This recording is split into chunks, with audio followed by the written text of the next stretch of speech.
I'm dealing with my diagnosis, which has been very tough for me. Are you brave enough to speak of that on mic? I mean, I guess I have to. I think our listeners probably have noticed I tried to ignore it for a long time, and I'm coming to terms with it now, and I'm ready to say it public. I am currently struggling with ridiculous voice. I've been diagnosed with ridiculous voice, and you've all heard it. It was very evident. This is so important. In our second live honestly, episode. I'm not sure what made it. So nice of you. Because a lot of people are probably quietly suffering with this. This is awareness is key with any issue. Yeah. No, tell me. See, there it is. Right there. Have any of you guys ever struggled with the ridiculous voice? It makes you go up high when you're trying to make a point. Or, no, but I know in the past, it's good that I know someone who has it now because I used to judge people. I used to judge Regis Philbin all the time, not knowing that there was something wrong with him. He's got a medical issue. It's a medical issue, yeah. And is it a disease? Is it a virus? Is it well, that's curable? what we're trying to get together.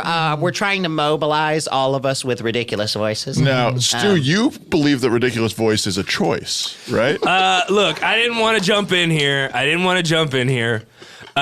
Because I don't want my first day on the podcast to be rife with tension. But yes. Too late. Well, you're going to have to come in hot, Stu, because we know you're pretty fucked up and you're kind of racist, and we all know what you're dealing. Okay, I'm not racist, all right? Let's take the veil off now with Stu. Stu's a racist homophobe. No, come on. No, it is Stu, a choice. we're razzing you. Let me ask you guys a question. Look, do we like gay people? Yes. No. Yes. Yes. That's not what I'm going to ask. I'm going to ask you, have you ever heard a baby when it's hungry cry like, me, me, me, me, me, me? Yes. No, you haven't. You're so fucking ignorant. No, I'm not. Look, it's a real thing. Here. It doesn't happen because most of the time you don't know you have ridiculous voice until you go through puberty. No, let me tell you guys a story. You start to discover, you feel your ridiculous voice, and you wonder if other people you have start it. doing it in your room alone, but you keep up posters with people with regular voices all over the walls. Let me tell you guys a story. You guys know my son. Kevin, right? Yeah. Mm-hmm. Yeah. Great kid. Yeah. We love your family. He's a great kid. We love your family. Yeah. He's a great kid, okay? But about 4 years ago or so, he went on a vacation with his friend's family. And his dad, this kid's dad, his friend's dad, has the most ridiculous voice. My son gets back from 2 weeks with this guy, and he looks me in the eyes and he says, "Dad, I want to let you know something. I have ridiculous voice." And I look at him and I said, "Are you kidding me?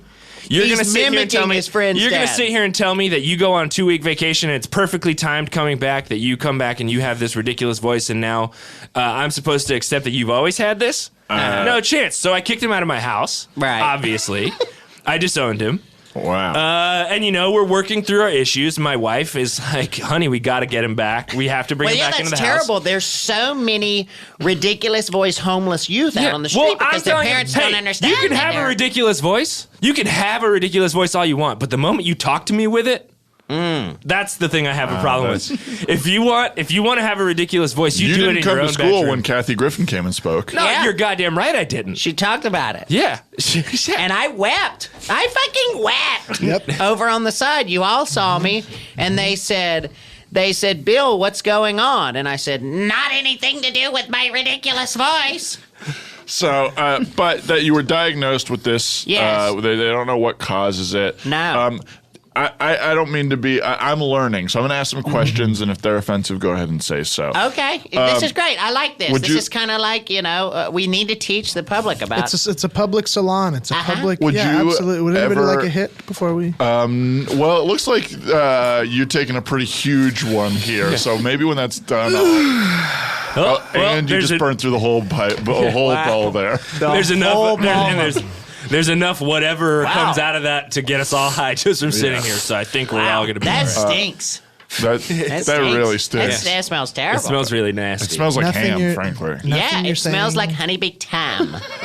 Nothing you're saying is affecting me. I feel wonderful. Oh, well, that's great. Good. So I'll ask you this. Yeah. Would you ever get a surgery if one existed to make your voice normal again? I think what normal. normal's What's normal wrong. these days, Yeah, right? what is I'm not normal? sure. I'm not what sure. I would Us, other than us. There's a lot of people We're who normal. have gone through conversion therapy to make their voice not as ridiculous. Yeah, I sent my son to a camp run by John Krasinski.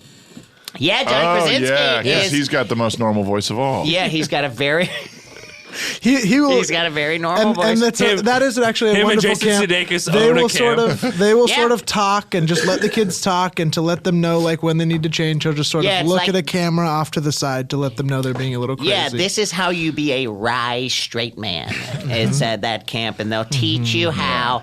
And I thought about it. I always thought about it, but then I was like, you know what? I'm just gonna let myself shine and have the most ridiculous voice that I have. And I don't believe in it. Well, that's good to know. That's good to know. I'm really, I'm proud of you for facing up to this. And again, if we ever do anything that, as a man who had either AIDS or a rash, I know what it's like for people to be scared of you because of your diagnosis. And Yeah. so I just want to be open-minded with you. And I think this year, this has kind of inspired me. Maybe I'll write a play about this. About your Oh, experience. okay. That's interesting. interesting. Now, how do you feel about the medical community in general diagnosing people with crazy voice? Ridiculous voice? With the ridiculous We voice. don't. It's not crazy voice. Sorry. It's offensive. I apologize. I didn't It's mean. ridiculous Of course, voice. I don't think you're crazy. I guess I must have been repeating some things I've read That's on some okay. blogs or I just something. wanted to slap you on the honestly- wrist and but let you know. I honestly, not to appreciate that cause because trouble. learning from friends is important. Yeah, I love Not you. to I cause love you. trouble, but crazy voice, ridiculous voice, goofy voice. I mean, it's all the same. Goofy? All these Goofy labels. voice? Yeah, all these That's labels. insinuating that it's bad. No. Ridiculous is a Listen, totally normal name No, for it. I'm not going to walk on eggshells with what I call somebody's voice.